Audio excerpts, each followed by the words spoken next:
by a 30-second sound bite on a television station that none of us control. Let's call Jesus to the witness stand. In our hearts and minds, he's the best of human beings. Is that right? Yes, sir. The Quran says he's a perfect example. So let's talk about him. For just a second, I want to show you what a 30-second soundbite looks like on Jesus. Jesus is tired of the money changers in the temple. Jesus decides this day he's going to drive the money changers out of the temple. CNN and NBC and ABC and CBS, let's go and see Jesus drive the money changers out. And as Jesus raises his, I know he was whipping them. And he wasn't whipping them with bare hands. He had something in his hand and he was whipping them. Now CNN caught him. Come out of the house of God. You have profaned my house. CBS got it. NBC got it. On the news that night. Jesus, violent man.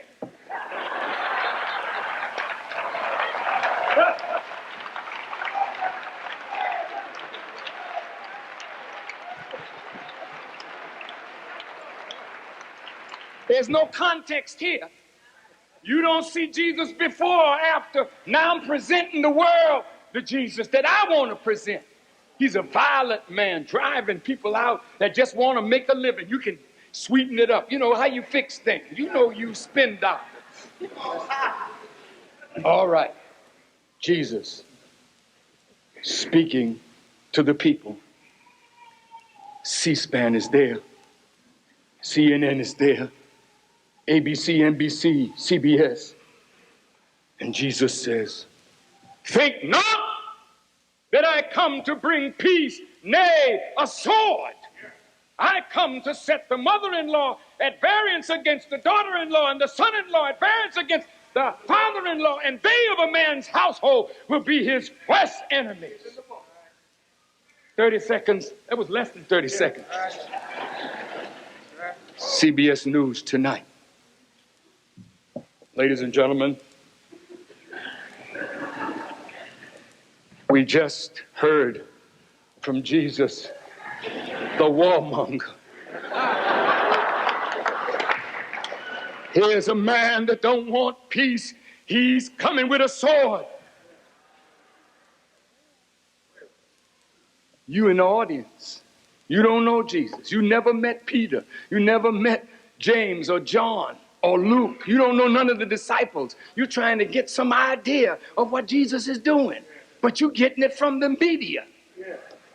Will you go see Jesus when he comes in town? Well, wait, where you going to see that man for? That violent man? That man that don't love peace? He's a violent man. I'm telling you, that man is a terrorist. Yes, he is.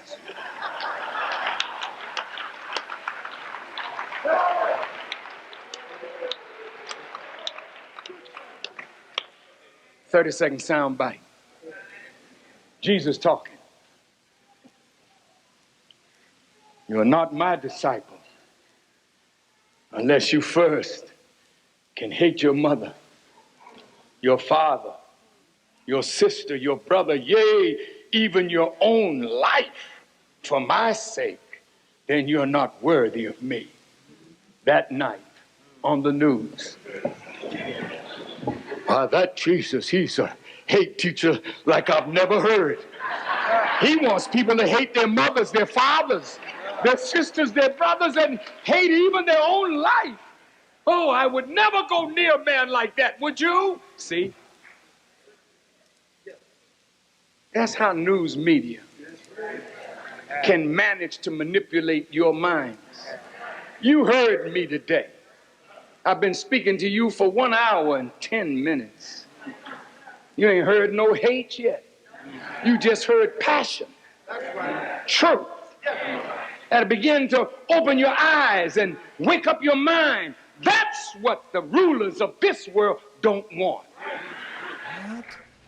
using language like you do. So I'm asking for some understanding here. You bring this on yourself.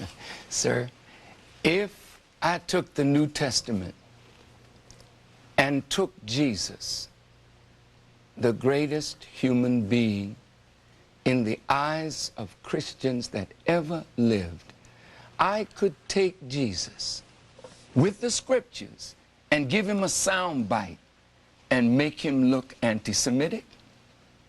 Because there's a statement that Jesus made in St. John 8:44 where he condemns Jews. If you pull that out, put that up on the screen tonight, they'd be saying Jesus anti-Semite. When Jesus beat the people in the temple, all we need is a 30-second bite on Donahue or CBS or CNN, and they'd say, look at that enraged maniac, how he beat those people out of the temple. You could accuse Jesus of teaching hate, for Jesus said in the gospel, you can't be my disciple unless you hate your mother, your father, your sister, your brother, yea, even your own life for my sake. Take that out of context. Jesus is a hate teacher. Another thing, take Jesus out of context. He's a man of peace. Yeah. But he said, think not that I come to bring peace, nay, a sword. So if this media were listening to Jesus, like you all listen to me, to snatch things out of context, to deliberately make me look other than what I really am. That is my argument with the press, and that's my argument with you tonight. So they say Farrakhan, he's anti-Semitic. Farrakhan is anti-white. Farrakhan is anti-American. Farrakhan is sick with homophobia. Farrakhan this, Farrakhan that. So the people hate a man that they don't know nothing about. They hate me like they did Jesus without a cause. They say he's a devil, but you heard me tonight. I had no notes. I had nothing when I talked to the pastor. And what they heard me say today, they didn't hear me repeat tonight. And if you hear me in the morning or you hear me tomorrow night, you hear something different, because he's made a fountain of living waters.